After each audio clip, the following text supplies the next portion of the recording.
In episode 19 of I Know a Guy, I chat with Gastonia second baseman Justin Wylie.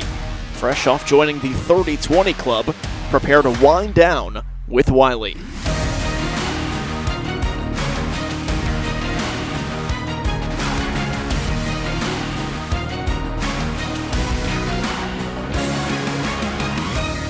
Our guest today is from Chandler, Arizona, attended San Diego State and the University of Arizona, the third player in Atlantic League history to join the 30-20 club. I know a guy, and his name is Justin Wylie. Justin, how's it going? Going good. Thanks for having me. Of course. So, Justin, you lead the team with 32 home runs, 70 walks, 87 runs scored. What's going right for you at the plate this season? Well, I think it's a combination of the work that I've been able to put in throughout the season, finding certain things that's worked for me, and then obviously having great teammates to drive me in, with the run scored part. That's one of the most important stats. So after your incredible month of July, I remember I talked to you, had 10 homers, a 1.3 OPS in that month. I asked if you just keep the same approach, same routine when you're hot. You said you do so. What does that approach and routine look like? Yeah, I mean, whether it comes down to what I eat in the morning or what time I wake up or go to bed, I try and be as consistent as possible with all of those things.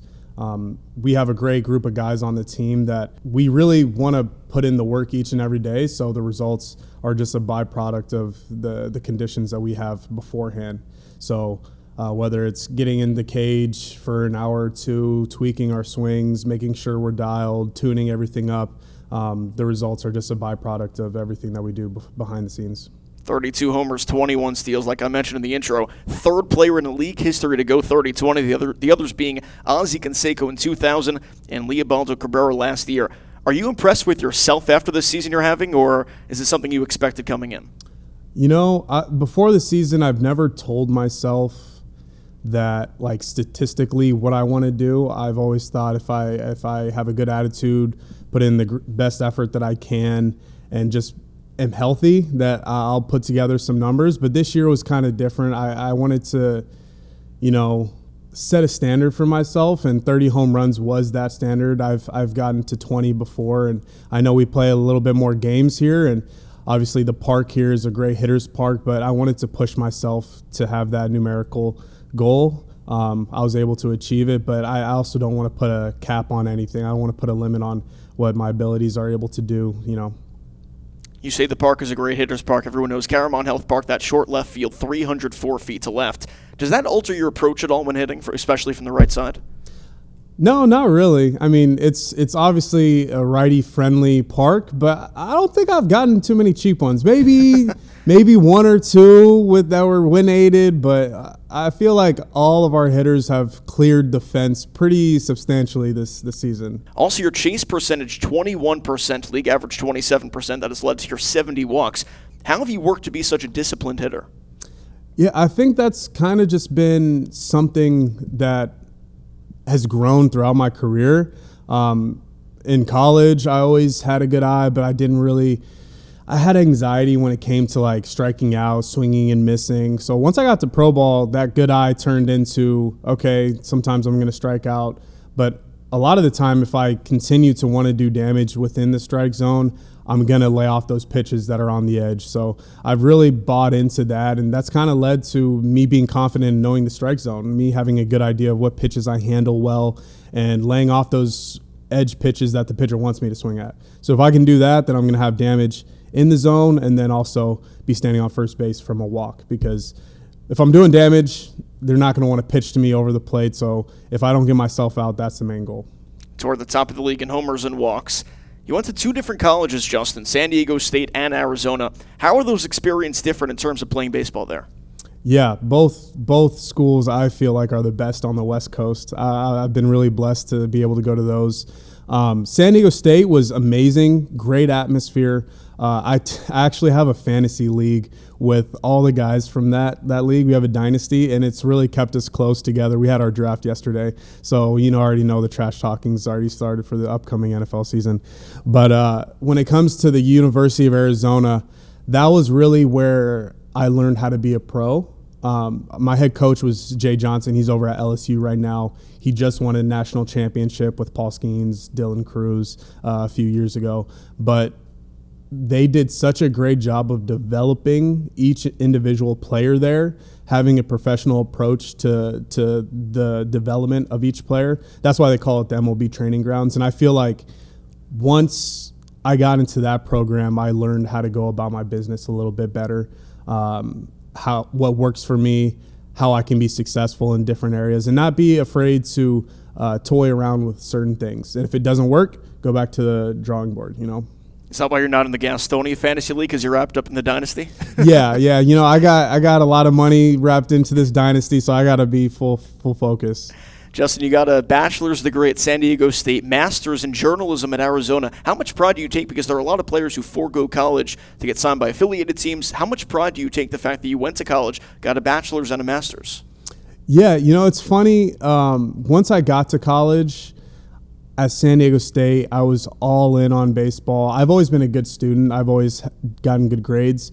And so baseball, getting drafted my junior year was obviously the goal. Certain things rearranged the goals and the priorities, so I started to continue to look at my academics. So my parents have raised me to be a person that always wants to get good grades, take education seriously, and I've done that. So I looked at different opportunities to get not just 1 degree, but 2 degrees, and baseball allowed me to go to University of Arizona, which allowed me to get my master's degree in journalism.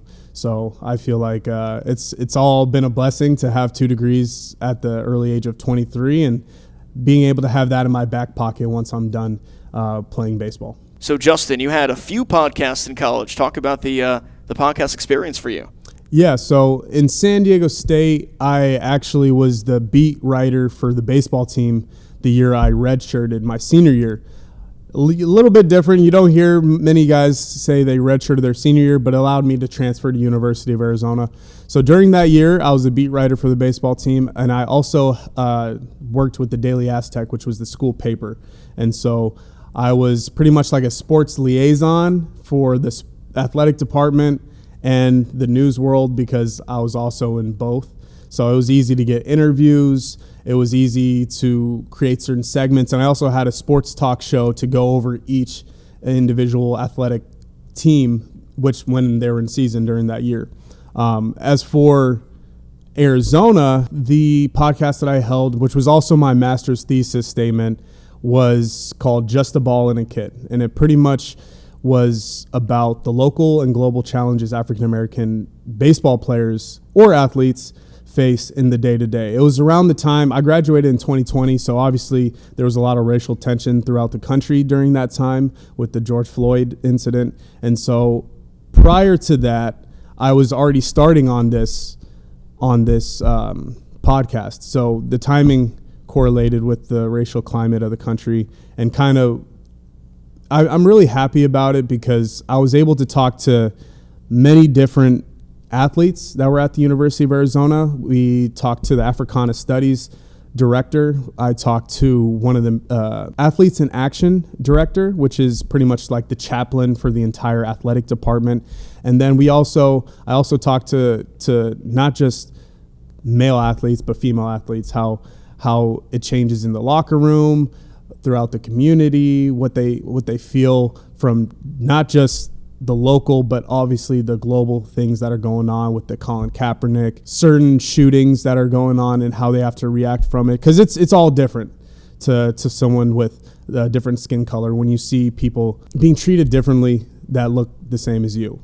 Because we all face different challenges, whether it's you or me. And, I just wanted to voice that throughout my master's thesis statement. Sounds very inspiring. Did people come up to you and tell you they were moved by the podcast? Yeah, it was funny because once it was put on Apple Podcast, I didn't know who was going to be able to listen to it. I just made it for my master's thesis and in the board for the journalism department.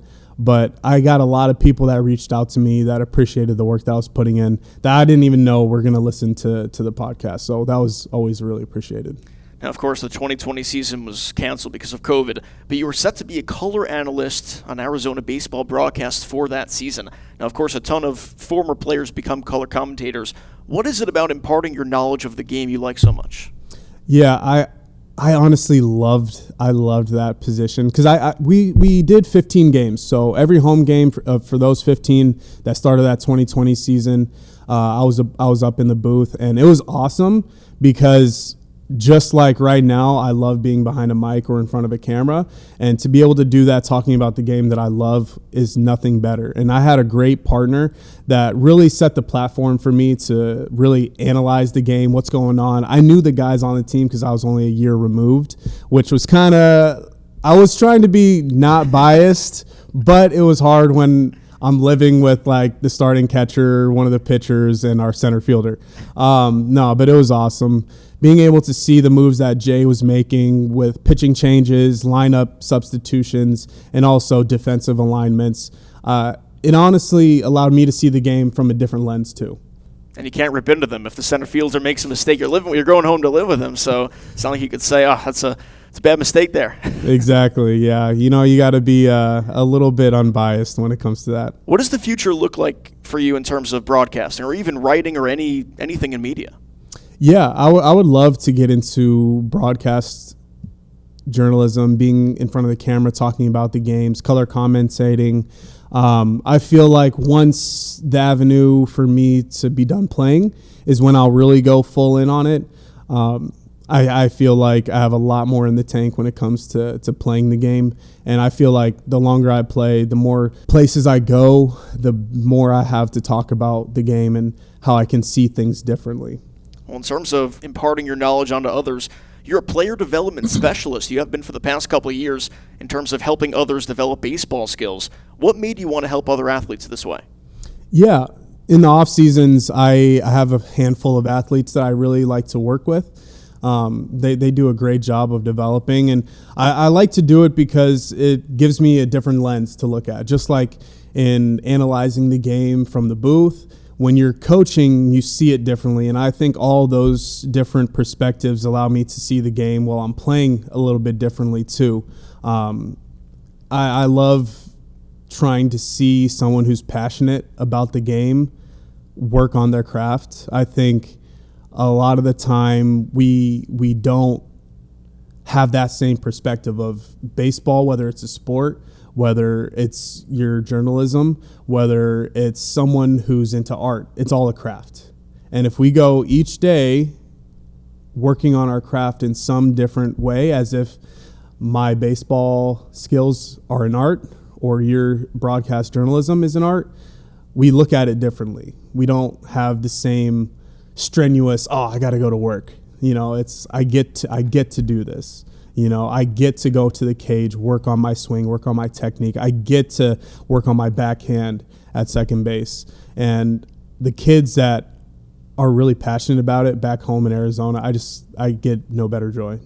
And you feel like you've learned from teaching them is essentially what you're saying, which is the best part about it, right? Yeah, absolutely. Absolutely. I learn, and then I'm able to pass on new knowledge to these kids because obviously the game, the philosophies change. And when I was in college, it was get your foot down, hit a ground ball, and try and beat it out. It was more contact-based. And then I also was in college during the time where it elevated to, okay, let's get the ball in the air. Let's try and drive it. So there's two different hitting philosophies during my one time in college. So you can obviously tell where I might be a little confused. And so if I was confused, I probably failed in certain ways. I've probably figured out, okay, what works for me? Getting my foot down and trying to beat it out. I'm not a burner. I can run well. I have good base running instincts, but I'm not a burner like Eric De La Rosa or Jacob Robson. And so I transitioned to, okay, let's be consistent hitting the ball in the air, barreling the ball in the air. And that kind of has led me to where I'm at now. And I can also give both perspectives to the kids that I'm training back at home. You were talking about potentially broadcasting in the future. You said you have a lot of places to go to. One of those places was the World Baseball Classic in 2023, played for Great Britain. First of all, what is your lineage to Great Britain? Yeah. So my mom is born and raised in Trinidad and Tobago, and Great Britain they owned that territory up until, I believe, 1973. And so because of the World Baseball Classic regulations, they want the best talent in there. So my mom, a parent, is able to hold that requirement for the eligibility for each country. First time Great Britain qualified was last year. You hit a big 3-run homer against Germany in the qualifier game in 2022. How was that, first hitting the homer, but also the entire experience? Yeah, the entire experience was crazy, actually, because I didn't know I was eligible to be in Germany, let alone playing in the World Baseball Classic, up until maybe a month before the qualifier. And so luckily, one of my teammates when I was in New Jersey with the Jackals in the Frontier League, his name was Todd Isaacs. He's from the Bahamas. And so he had played in the qualifier previously with Great Britain because of the same ability with the Bahamas and Great Britain. He told me, hey, you're having a really good season. Did you know you're eligible to play for Great Britain? I was like, no, not at all. And so he gave me the manager's email. I reached out to him. It was right after I made the All-Star team for the league, and he got back to me immediately.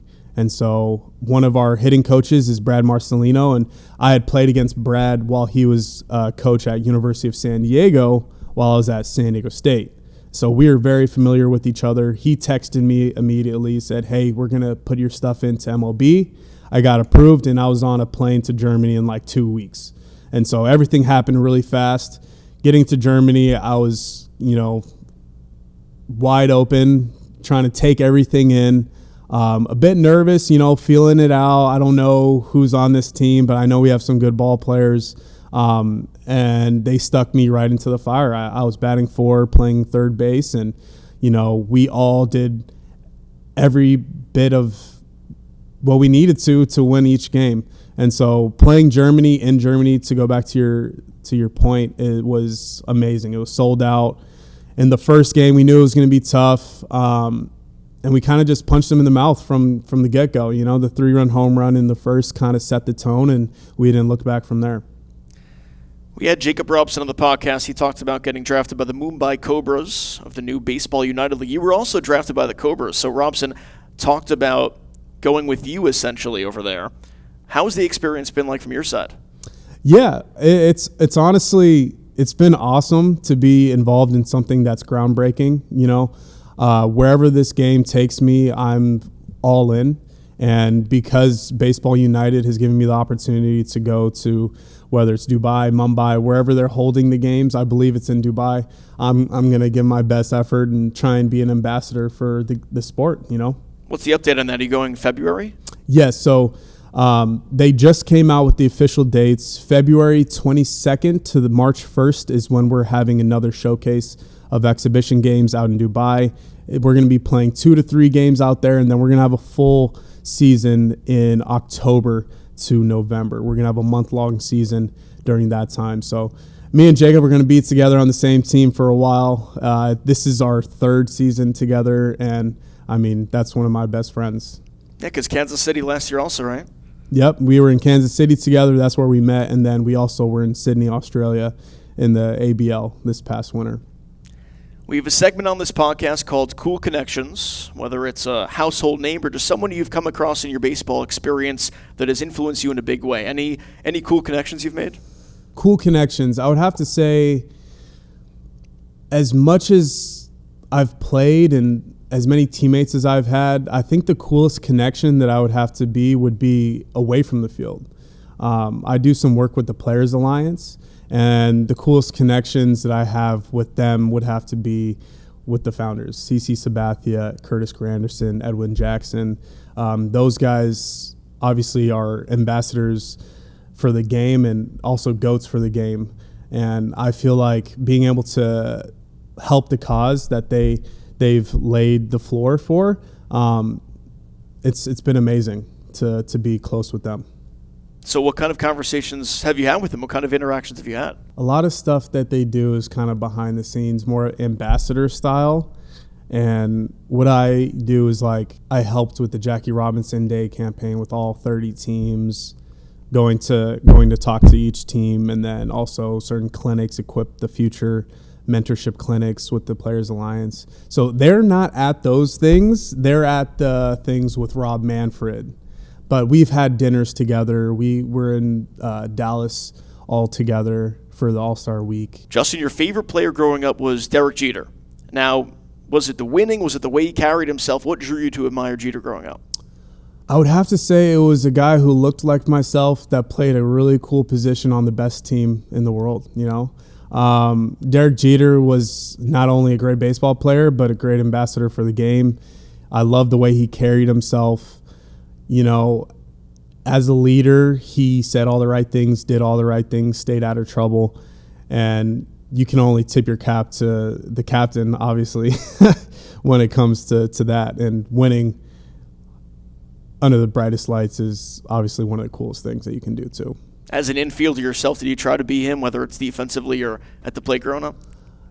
I definitely have tried to emulate his stance. He was a little bit unorthodox, so it never stuck. But it's hard for me to ever try and play like a certain person. I can only try and carry myself with the way they lead or the way they communicate with their teammates, that type of thing. And I always admire Derek based off of the way he did that. Your hidden talent is doing magic. Is that correct? Oh, no. So you just put that in the questionnaire? Yeah, I think that was a quick response. I don't really have much of a hidden talent. I'm very straightforward. I don't have too many hidden talents. If you could have one rule change in baseball, what would it be? Ooh, that's a good one. Okay, so me, Jack Reinheimer, and I think Eric De La Rosa were talking about this way early in the season, so I might botch it. But we want to see, how all these new analytical stats are OPS plus, WRC plus, xWOBA. I don't even know what it is, but we want to see there be a stat that incorporates stolen bases into slugging. So, for instance, Jack, he didn't hit as many home runs as me, but when he got on base from his single or his walk, he was stealing second and stealing third. And that's a little bit different than a guy who just gets a single and is not going to be able to steal. Jack's on third base, which could be counted as a triple, and the other guy is on first base. And so if there could be a stat that incorporates stolen bases into slugging, and then also run creation, I think that would be a really cool stat. It's a good answer. Our scorer says that all the time. The official scorer for Gastonia says a reason why he doesn't like slugging in OPS is because you could just steal and it's the same thing. So I do like that answer. Of course, Gastonia preparing for the postseason. You look up at the calendar, September 1st. So the playoffs are certainly coming. What is the feeling in the locker room in terms of postseason getting ready, whether it's Charleston or High Point? Yeah, I feel like our team has done such a great job, and Goose, Chuck, and Brady have done such a good job of getting our team mentally prepared, physically prepared for obviously the playoff push. We clinched the playoffs in the first half, so we've known we're going into it for quite a while. And so whether it's bringing in the right personnel, getting certain guys off days, making sure everyone's fresh to go on this sprint of what the playoffs are, I think our staff has done such a great job. As for the players, we're just itching. We're itching to get into some really, really meaningful games. We know each game that we play now is meaningful to decide whether we play Charleston or High Point. But when it comes to win or go home, there's nothing like it, You're talking about the players. Jake Gatewood broke the franchise record for RBIs, 105 on the season from now. And I'm not going to say exactly what you said. You wrote a very nice message in the group chat about it. So what does it mean to you that one of your teammates just breaks a phenomenal record like that? Yeah. Jake is such a stud. His talent is absolutely unreal. And to be able to watch it day in and day out it's been a blessing because it obviously pushes me. I hit right behind him, and to see him go and hit a home run or hit a double, get these ribbies in, which is probably why I don't have as many RBIs as him. He's cleaning it up pretty well. But no, it fires me up. It makes me locked in, and he's one of the guys that I'm hitting with every day. And so to see the fruits of his labor really, really shine, and it's a blessing for me, and I know he deserves every bit of it. Now, voting has already ended, but do you have a favorite team name that Gastonia has gone by, or do you prefer Gastonia Baseball Club? What's your take on it? I really liked the Gastronauts because it was very simple, good color combinations, so you could have accessories that really pop. But we've had some good ones. Ghost Peppers were cool. I don't know how I feel about the red uniforms. It was kind of hot that Sunday day game, but if we could have just some good color combinations, I'm sure everyone will like it in the stands. I like Astronauts too. Justin, what's the goal for you while you're here? The goal for me while I'm here in Gastonia? Correct. The goal for me is to win. Obviously, everyone's goal when they come into independent ball is to get signed out of it. This is my third or fourth year in independent ball, and I've had some really good seasons where I may have thought, dang, I could have gotten signed, or you start looking at guys that do get signed, and honestly, it's bad for your mental health when you go about it that way. I've learned very quickly, and I've kind of transitioned to the mindset of I'm going to enjoy each and every day I'm able to get my 4 at-bats, play good defense, be a good teammate, and, work on my craft. Just like I said previously, if I go about it like I'm working on my craft, I'm continuing to develop, because God knows when my journey is going to end. So if I can continue to develop each day, I'm just going to become that much better of a baseball player physically, have a better headspace with it, and also be a better teammate to the guys that may be pressing. You can calm them down and talk them through it as well. Well, Justin, you've had a monster season, third player in league history to go 30-20. Thanks so much for joining the podcast. Best of luck the rest of the season and in the 2024 playoffs. Thank you very much. I really appreciate the time. And go Gastonia. Go Gastonia. Thank you.